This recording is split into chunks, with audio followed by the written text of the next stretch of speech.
Hello and welcome to Rooting in the Landscape, Session 4, The Architects. We'll begin soon, but let's remember that we're starting our fourth meeting of Rooting in the Landscape based on my book, Terra Signs, Finding Personal Significance and Meaning in Landscapes. Once again, let's take a little time to orient ourselves to the present. It's time to focus on now and set aside our thoughts of yesterday and tomorrow. Some traditions call these thoughts a burden bundle. In your imagination, set your bundle upon the earth. Mother Earth will tend your worries for you while you focus on the present. Take a moment to silently gaze at your altar. Hold your eyes in a very soft kind of way. It's probably beginning to feel like very familiar space. You probably have a homey sense about it, perhaps even a sense of attachment and significance. The things upon it give you meaning and metaphor. Feel a smile develop on your face as you appreciate your fabric and your candle. Notice your representatives of air, water, fire, and earth, all gifts from nature. Begin to sense yourself slowing down and releasing the tensions of the day. Embrace the beauty. When you're ready, and if your space allows for it, light your candle. If not, certainly imagine a warmly glowing flame. Welcome in the light and sense the connection we all share via the flame. The flame reminds us that we are the light. We shine our light forward, and it forms the web that supports us and allows us to open to greater and deeper aspects of ourselves. Now that we've got the physical space set, let's set our bodies, minds, and spirits. First, let's once again begin with the idea of meditating like a mountain. This is about settling in and settling down. You may sit in a chair or in a cushion on the floor. You're in a place to simply be. Notice your posture. Your spine is like a stack of coins. Close your eyes and imagine that you are a mountain. Time for you is eternal. You take your seat. Your posture becomes imperial and commanding. Rest in this for a few moments.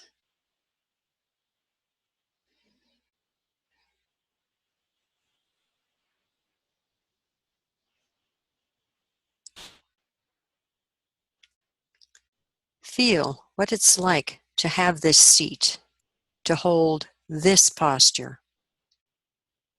Ask yourself, what is it like to meditate like a mountain?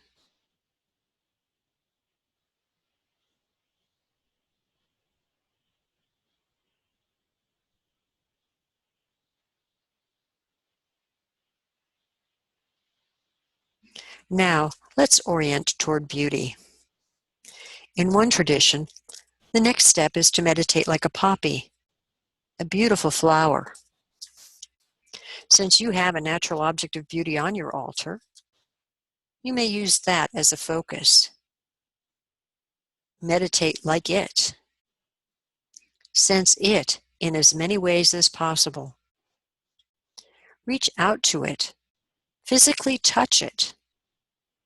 Ask yourself, what is it to meditate like this object from nature? Rest in this connection for a few moments.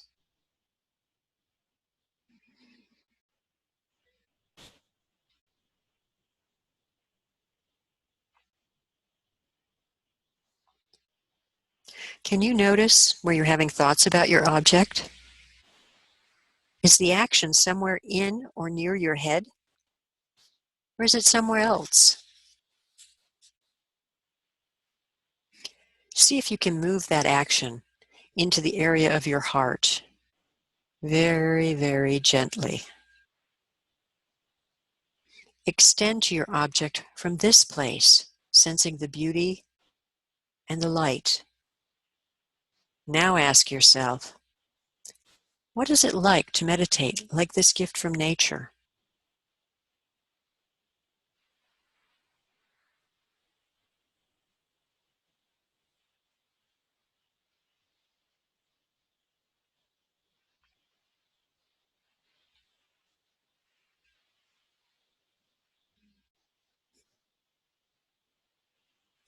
Take a moment now to mentally extend to the object on your altar that reminds you of air.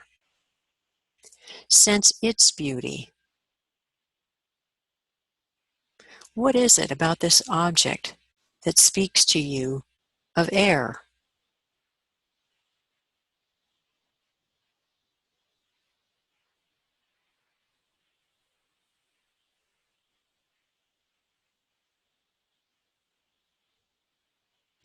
Take a moment now to mentally extend to the object on your altar that reminds you of water. Sense its beauty. If it isn't actual water, what about it suggests water?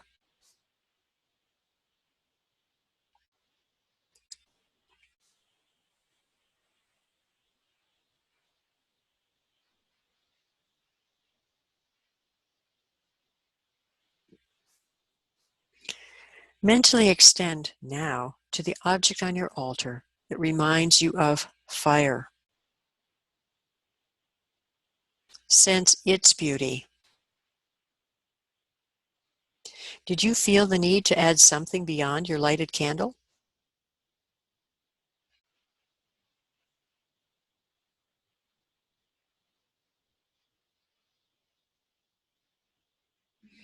Mentally extend to the object on your altar that reminds you of earth. Sense its beauty. Why this object?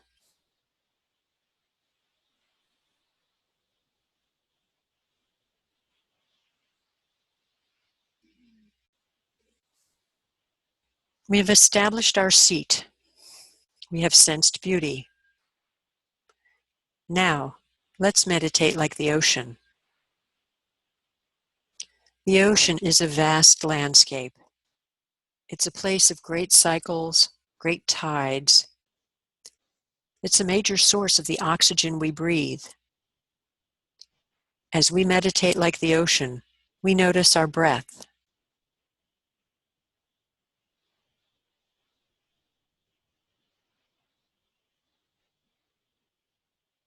We breathe deeply into our bellies and slowly exhale. We breathe in, we exhale, slowly, rhythmically, like the waves of the ocean coming to shore and receding, in and out. Find your pace. Meditate like the ocean.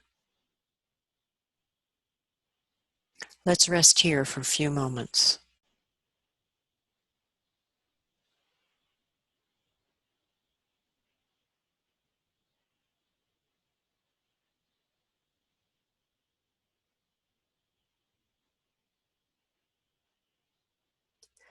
Finally, we meditate like a bird. Birds and other animals often murmur and vocalize in contentment. For those schooled in certain traditions, this vocalization is a prayer or invocation of the Creator. For us, it is the sound we make that connects us to Mother Earth. Her vibration is always with us. Tone softly on your exhale. Feel the vibration of your delicate humming move throughout your body.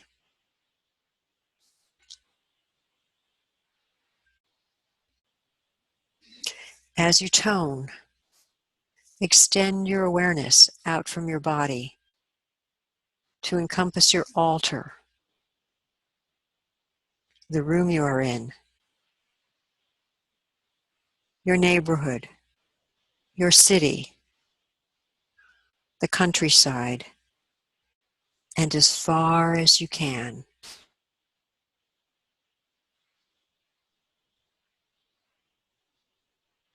When you have extended as far as you can, hold that sense of extension. Your toning may be barely audible or entirely internal now. Let's rest here for a few moments.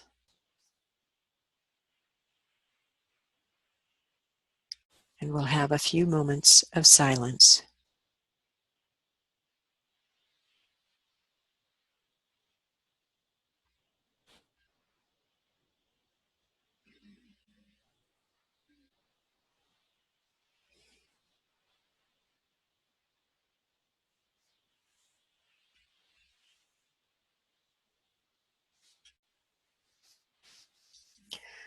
Now slowly, bring yourself back from the birds, the ocean, earth, fire, water and air, and the mountain. Stretch and wiggle your fingers and toes and open your eyes.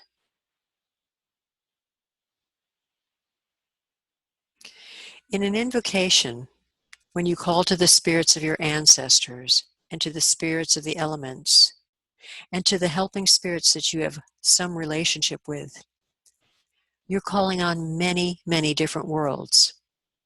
And the connection to these worlds are through the elements of water and fire, which are the two worlds that are said to have come together originally to make the earth. This is a quote from Malidoma Somé from a book called The Healing.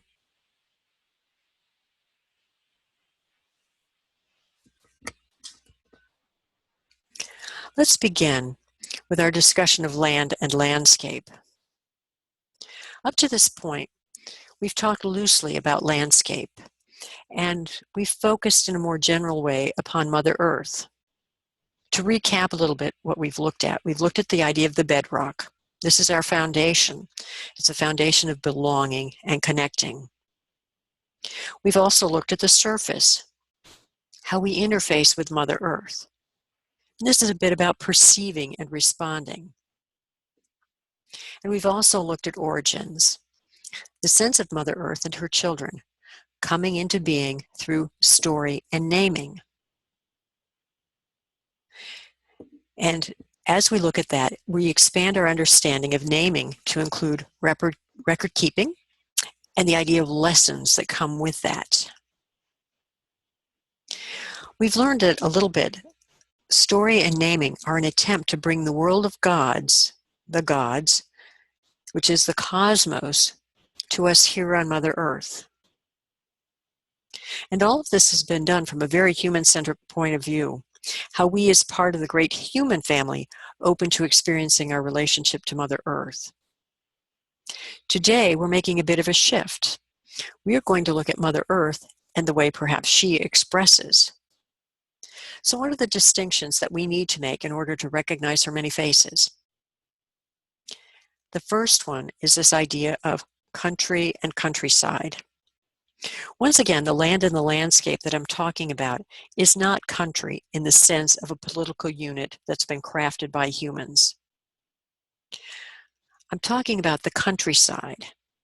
This is a very discernible aspect of the land that has characteristic folds and lines, jutting plains, layers, specific flora and fauna.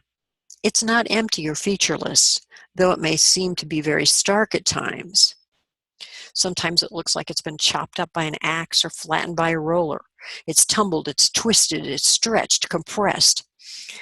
The countryside in this form, in its form, has its own stories to tell. We're often in varied landscapes. When we drive to work, when we take a trip, we dream, if we practice shamanism, when we're journeying, we are in landscapes. We find ourselves in each of these modes in a landscape. and the landscape becomes a backdrop for the activity. A lot of times this backdrop carries information with it, and some of this information supports the activity in which we're engaged. However, we often neglect this and miss signs from that backdrop that can enhance our living experience. Another distinction to make is kind of figuring out what we're talking about when we look at Mother Earth's faces. And this is a distinction of systems and communities. In working to understand Mother Earth's faces, I had to deconstruct her body into kind of comprehensible parts. So I looked at geology, I looked at physical geography and ecology to outline distinctions so that I could come to understand them as either geological formations, physical structures, or biomes. So geology told me about the Earth's crust and what happens below the surface. Physical geography told me about the Earth's natural features.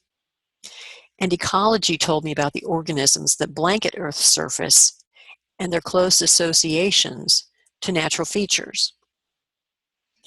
Things I discovered clustered in communities or systems, and each community or system was a presence, and it seemed to be an accessible middle ground between this great planetary scale and the microscopic scale, though both ends of the continuum would work. But this level to me was more human in physical and mental proportions. It was a way for me as a human to understand and comprehend. Which brings this idea of scale. Scale becomes an issue when we look to landscapes for significance. And scale tells us of the experience of others through biography, oral tale, poetry, or associated visual media. So here's an example of this idea of scale, how it was pulled together in my brain. Landscapes can shake us up. They warp our dimensional perception, and they make us think. For example, I remember the story of a woman who couldn't wait to move back to the city from her house in the woods. She didn't like the squirrels looking in the window at her.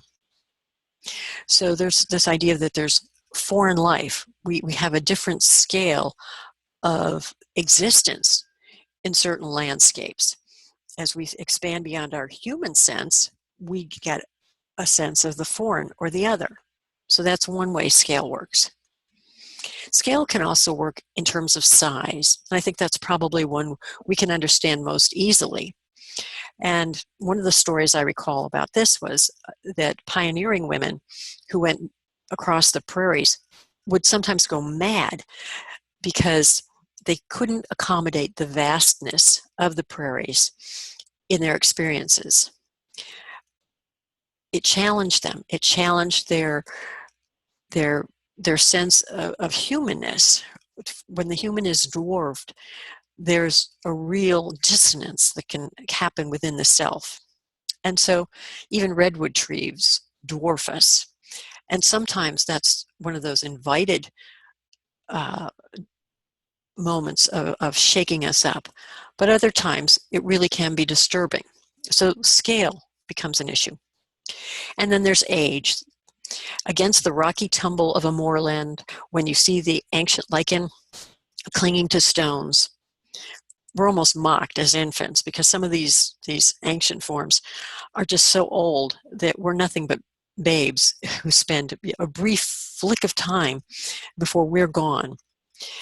And when we're accustomed to thinking of ourselves as omnipotent and immortal and beyond being touched or moved, when something creeps in like this and shakes up what we think about ourselves or how we think, we can find that the scale of a landscape, once again through foreign life, size, or age, can really discomfort us, and we retreat into architectural spaces that isolate and protect us from the natural world.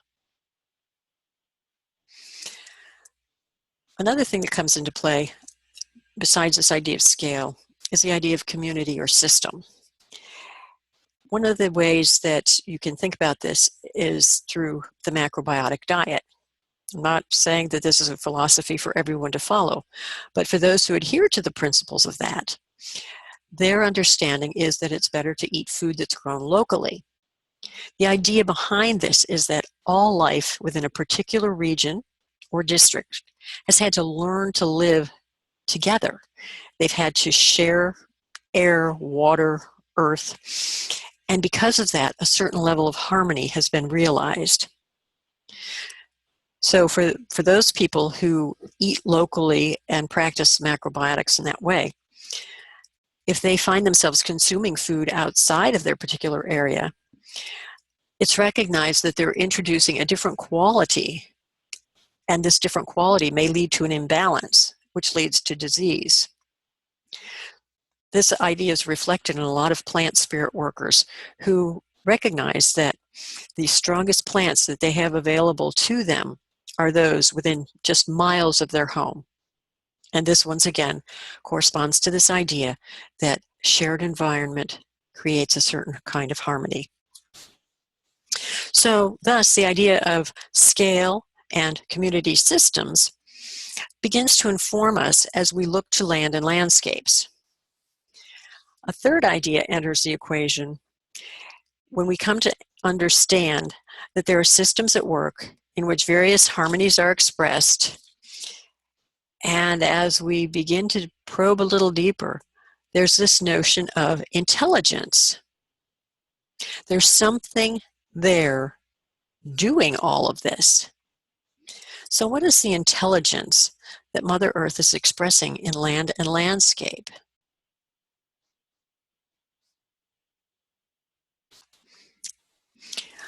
For me, the definition of intelligence is the combination of order and awareness. You may have other language to express some of this idea. So in fact, the question might be to consider, how would you tell a child what intelligence is? When I looked for evidence of order, the natural world provided the answers in a multitude of ways, many of those which were expressed in the language of mathematics. The two most prominent ratios that demonstrate this sense of order were the golden mean and the Fibonacci sequence. The Greeks observed the golden mean in nature and incorporated it into their architecture as the ideal. For them, it was an indication of the presence of God. This mean is based on the phi ratio, which can be drawn in a spiral with no beginning or no end. It extends infinitely inward and infinitely outward. An example of this and this perfection is in Da Vinci's Canon, which is more correctly called the Vitruvian Man or Proportions of Man. You can see that on the left of your screen. That's a very familiar figure.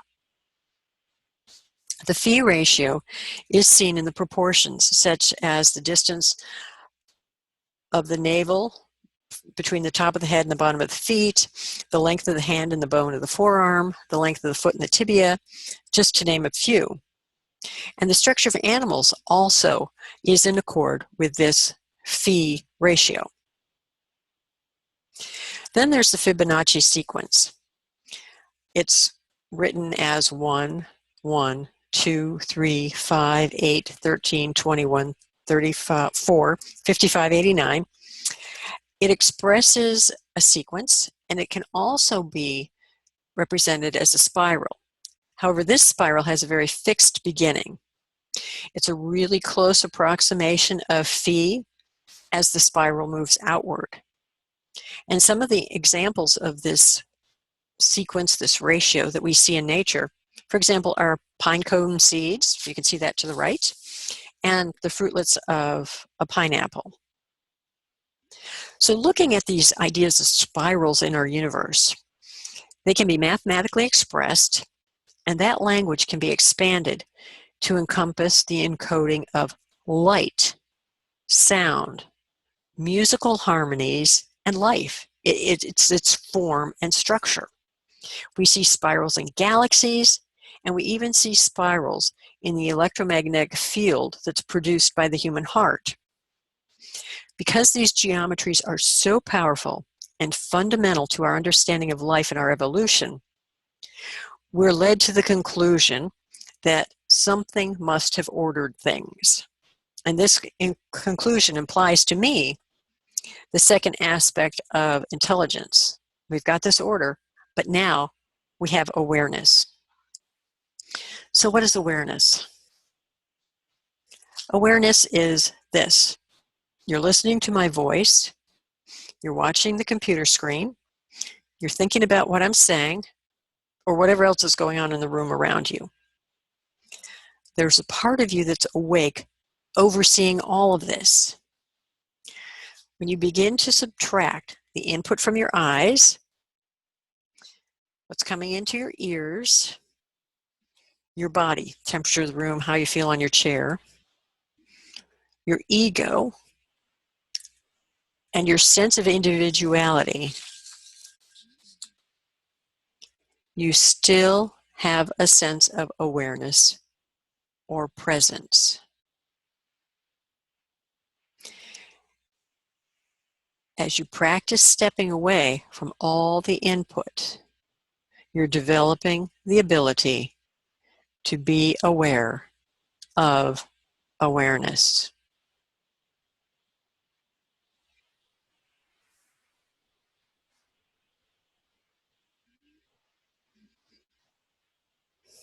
So we move on to the real heart of the matter here. We have the mystical language of science. We have waves and numbers that impart the idea of new stuff, the heart of the matter. And this is Mother Earth expressing. When order and awareness work together and express intelligence, we get what I'm calling landscapes. The physical sciences that have contributed to our ability to distinguish landscapes include geology, which deals with the structure of the Earth's crust, and physical geography, which deals with the Earth's natural features. These disciplines come together to help us to understand the forces behind the scenes that create the mountains, the caverns, the glaciers. The mystical language of these disciplines call this erosion, subduction, water cycles, volcanism. Translated into the elementary language, there are earth, air, water, and fire. Behind the workings of air, earth, water, and fire, there's order and awareness. Air carries sound in waves and spirals.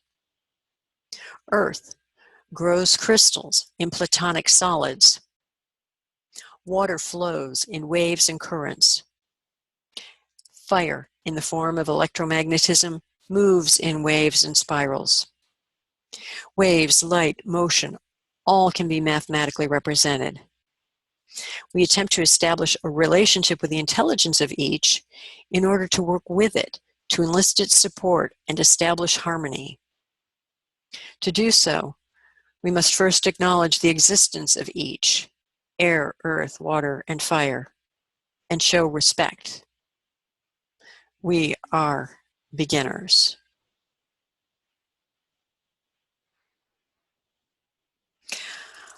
Let's recall for a minute architectural space. This is space that was created and bound. Mother Earth's architects work to create and define space on her surface. So each of these architects that we are commonly considering the elements are not really things at rest. While we think of them in the sense of a noun, as in an object, each of the elements, while acting according to its nature, is more of a verb. It's in constant motion along a continuum of speed. Some act so fast that the movement is imperceptible. Others are so slow that the movement is imperceptible over human lifetimes. Because of their nature as creators, I've called air, earth, fire, and water the makers. You've got a representative of each on your altar. Each of the makers is somehow present there. So let's take a moment to concentrate on each one of them.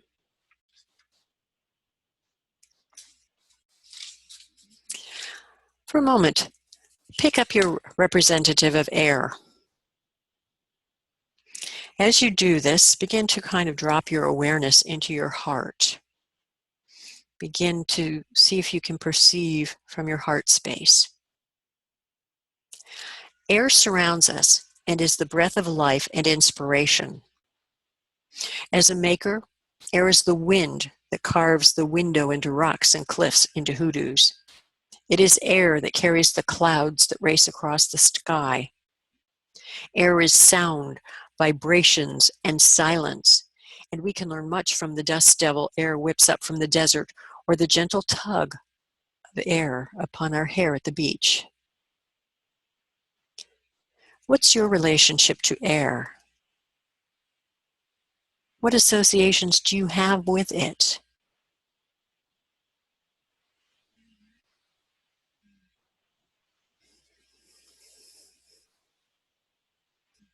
And if you've taken a moment to take a breath while you think, that too is air.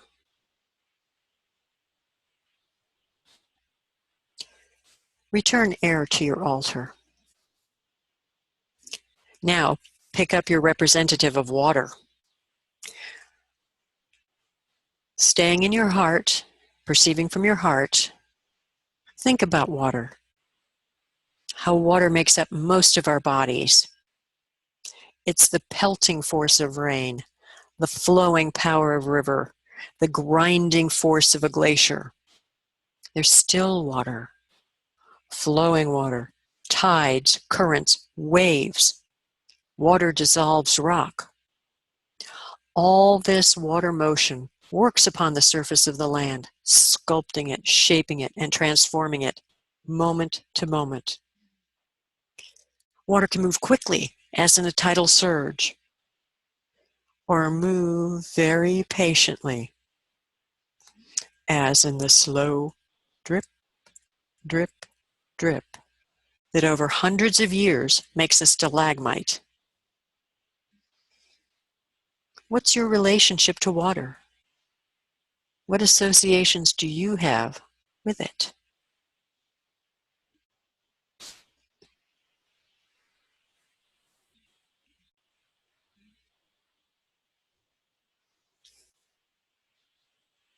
Perhaps you've blinked your eyes. That's water. Soothing. Return water to your altar. Now pick up your representative of fire. Fire burns in us. The Vedic scholars call it Agni. We digest and fire consumes. Electric nerve impulses are fire racing through our bodies, conveying signals along axons. Lightning strikes a prairie, driving life underground as the first step in renewal. Rock at the core of the earth is fiery and explodes through volcanoes and oozes up from deep-sea trenches, making changes in an instant, or pushes continental shelves at a snail's pace. Sunlight is the greatest fire, for without it, there would be no life. What is your relationship to fire? What associations do you have with it?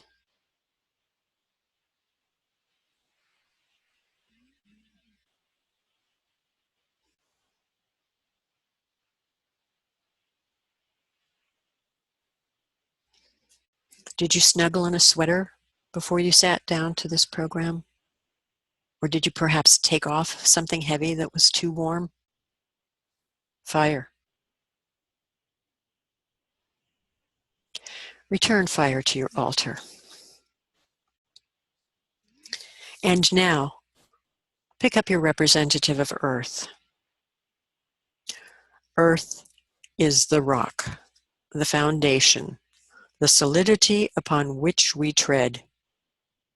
It folds, bumps, shakes, and scours, drops, rises, thrusts, and sinks.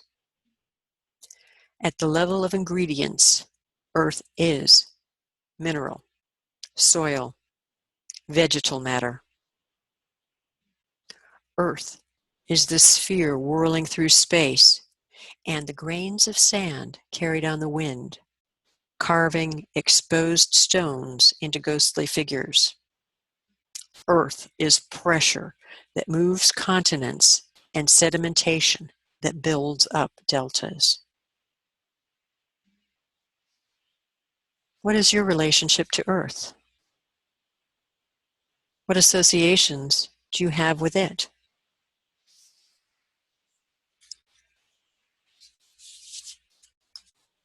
Are you sitting tall?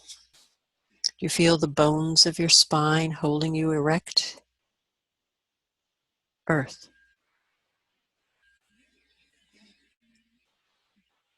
Return Earth to your altar.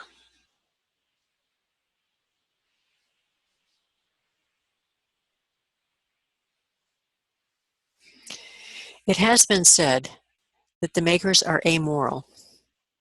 Amoral is defined as indifferent to the ideas of right and wrong. I would add right and wrong as defined by humans. The tornado, the tsunami, the earthquake, the forest fire are incomprehensible disasters to those humans in the midst of the tragic loss of life and devastation. But to air, water, earth, and fire, these are activities within their nature. This reminds me of the story of the scorpion and the frog. Scorpion asked Frog to carry him over a river.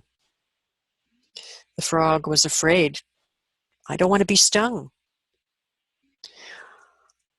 But the scorpion argues that if it did so, both would sink and the scorpion would drown. The frog then agrees, but midway across the river, the scorpion does indeed sting the frog, dooming them both. When asked why, the scorpion points out, that is his nature. The fable is used to illustrate the position that no change can be made in the behavior of the fundamentally vicious, but I would simply say amoral.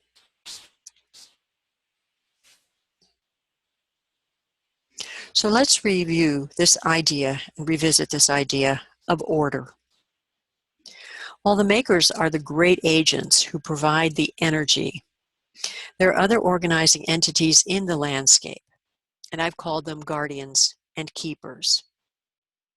For our purposes, a guardian is the archetype or the template of a given form of landscape, while a keeper is a local expression of the form. For example, there's a mountain guardian that underlies or oversees all mountains. There's a specific keeper, for example, of Mount Washington. In approaching landscapes for information, there's an opportunity to contact both a guardian and a keeper. As you work with each, you'll make your own discoveries and build your own relationships with the guardians and keepers. The point in landscape work is to slow down just enough to begin to pay attention to the land. Its forms and its inhabitants are part of our grand adventure of life on Mother Earth, and they have messages and meaning for us if we take the time to connect and listen, not for what we expect to hear, but rather for what they have to say to us. Once again, as we quiet ourselves and slip into awareness, basically keep it in the heart, we open to the communication from the land's guardians and keepers.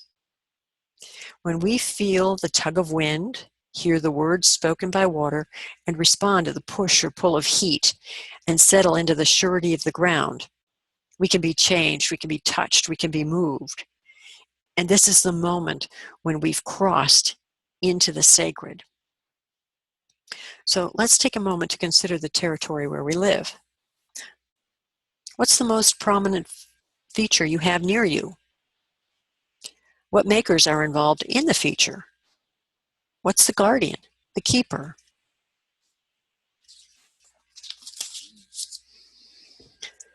For me, the most prominent feature is the Chesapeake Bay.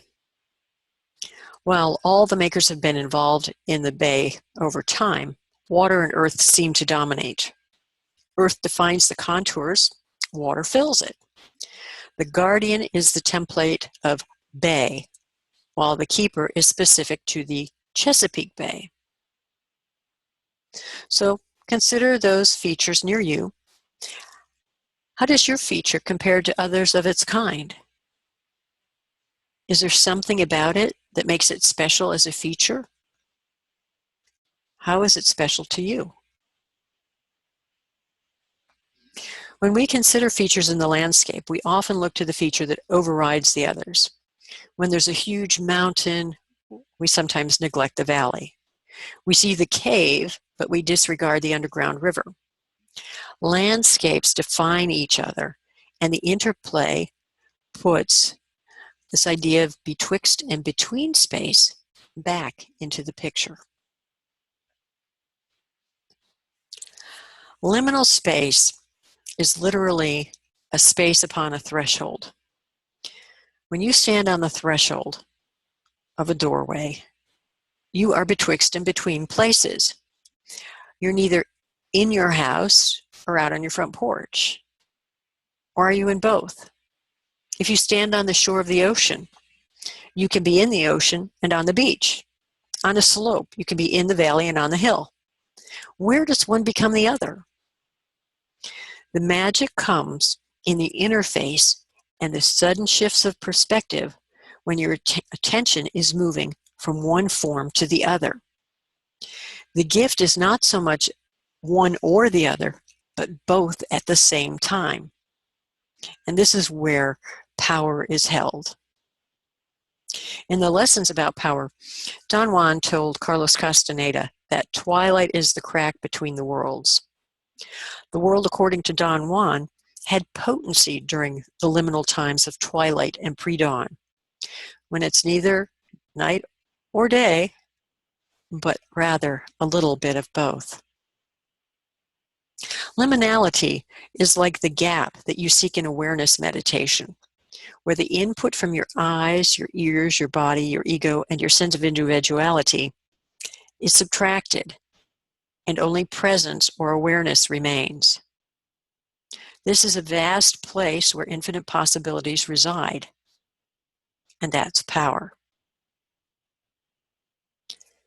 Through the use of awareness or other tools like the shamanic journey, we can explore landscapes to discover makers, guardians, and keepers. Some may have very definite personalities as we encounter them and experience their play with our bank of metaphors. We may discover additional helpers or agencies in or on the land. In his work, Sacred Geography, author Marko Pogacnik recognizes an overarching order and awareness, but also multiple individual localized expressions of intelligence. He's coined the word, or actually borrowed the word, of holon, H-O-L-O-N, to define a unit within a given landscape that contains vital energy streams, consciousness networks, and a multitude of pieces of solid matter that it's permeable and multi-layered. So when I think of a holon, I tend to think of a holon rather like a sphere that contains within it a specific area of land or a feature. The holon of my garden is a sphere of about 50 feet in diameter and includes a bit of lawn and a bit of woodland. There could be a holon of the Chesapeake Bay, of Mount Washington, of any feature. Within the sphere are all orders of beings and systems working together to maintain a balance. For Pogacnik, there are vital energetic systems of our earth at work.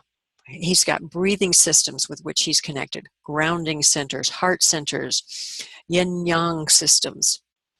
Each of these and more really are at work within these holons. His work is multidimensional, moving beyond what we see and experience with our physical senses, and using awareness, he taps into what he calls the soul dimension, the dimension of consciousness, and the etheric dimension. Each of these dimensions manifests in patterns and systems upon our earth.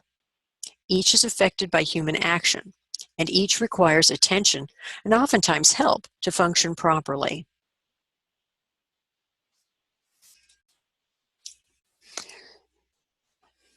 So, as we approach the end of this conversation on this particular topic of the architects, let's begin to investigate specific landscapes. You may begin to think about a particular feature, for example, a hill, a plain, a plateau, or a river. Or you may think about it as a holon, this unit that interplays interdimensionally, multidimensionally.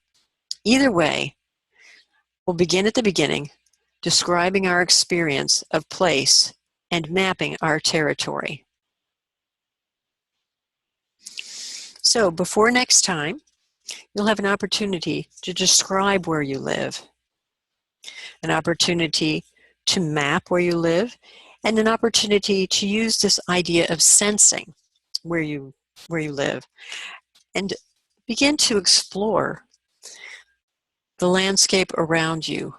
And as you do so, continually bring yourself back to the heart and sensing from the heart.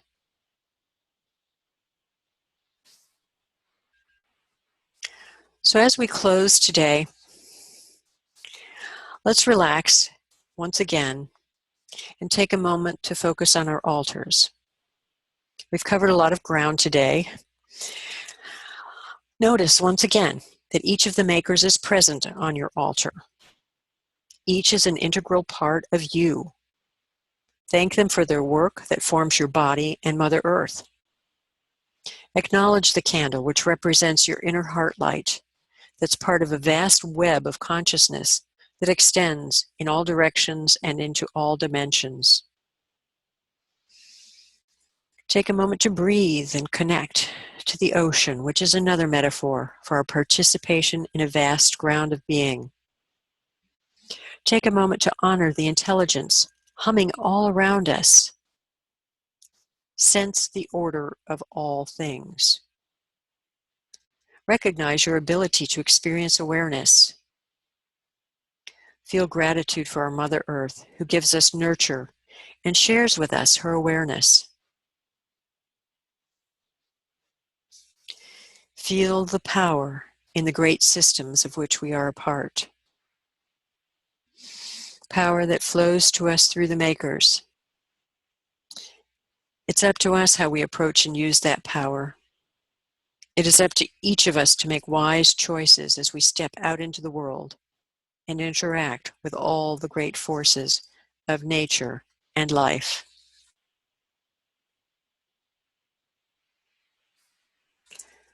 Working with the land and landscapes is an avenue to discover and understand our multidimensionality.